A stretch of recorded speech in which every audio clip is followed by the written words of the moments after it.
Hello, I'm DesHT and this is a quick tutorial on automating the Runic altar in Minecraft 1.12.2 on the Celestial Journey mod pack. The mods I'm using here are Botania, obviously, the mechanical user from Extra Utilities 2, and thermodynamics for the item ducts and redstone. So let's get on with it. I've just got a simple AE2 system over here. Here's infinite stock of some non-stackable items just for demonstration purposes.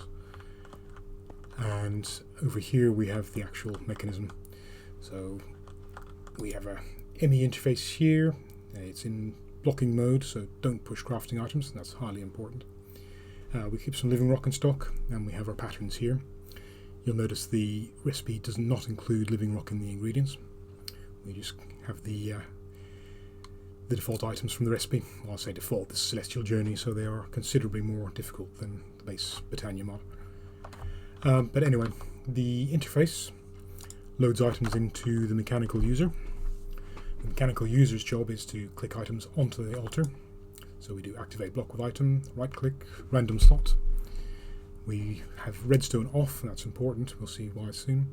I've got 4 speed upgrades in here, but that's not essential. It's very nice to have. That clicks items onto the altar itself. Not much to say about that. It's a Runic altar. Below we have another mechanical user, and this is the one that will click the wand of the forest onto the Runic altar. I have that set to run with redstone on. Use item on block. Right click, upper left slot only. Up here, this chest just stocks living rock, and it's loaded by this resonant retriever, which keeps 2 in stock. Resonant might be overkill here, but it does get the items to the chest nice and fast, so that's all good. Behind here we'll see another item duct with a hardened servo, pulling 1 living rock out at a time into the open crate, which drops it onto the altar. Don't use anything faster than a hardened servo here, or you'll end up pulling too many living rock. You might even want to use a basic here. There is a small chance, I think, that this could pull an extra living rock. But that's no big deal because this hopper hulk will pull it back in anyway. And then we have the redstone, and I'm using thermodynamic structural ducts and redstone relays here. I love these redstone relays, they're greatly underused, I think. Should be used more often. So what I'm doing here is a redstone relay on the altar for comparator input, and that's the same as putting a comparator on the altar. Now the altar, if you're familiar with it, will emit a redstone signal of 1 when it's busy crafting, and 2 when it's done crafting and waiting for the living rock to be dropped, and 0 when it's idle, and we'll use that to our advantage here. So from the comparator input onto the red channel, doesn't matter what colour you use, just be consistent throughout.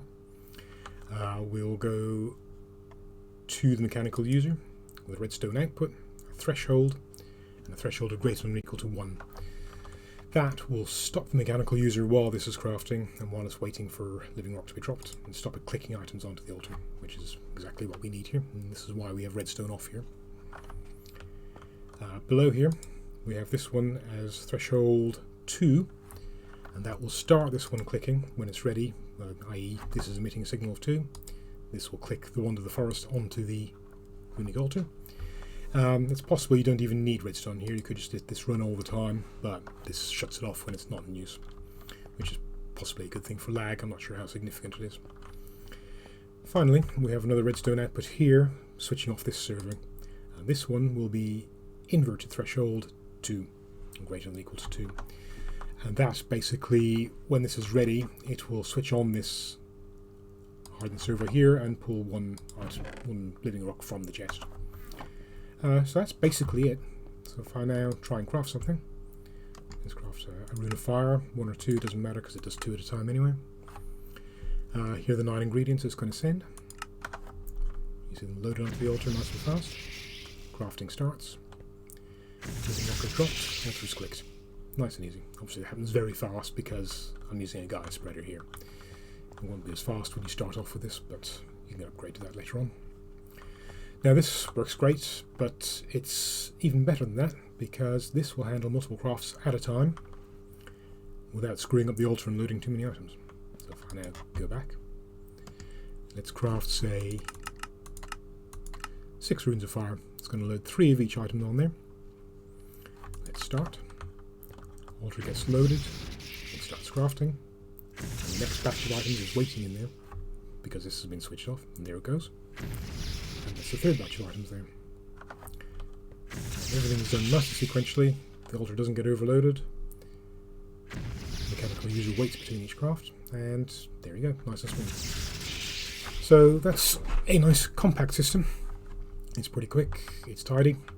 The only caveats are this might drop more than one living rock, and if the Hopper Hawk were to be too slow picking up items, there's a chance that something might get dropped onto the altar like this, in which case you'd have to click it off manually. To get around that, you could use something like a daffodil or an open blocks fan just to blow items away from the altar. Have it switched on and off via the redstone here. Other than that, this should be a pretty foolproof system.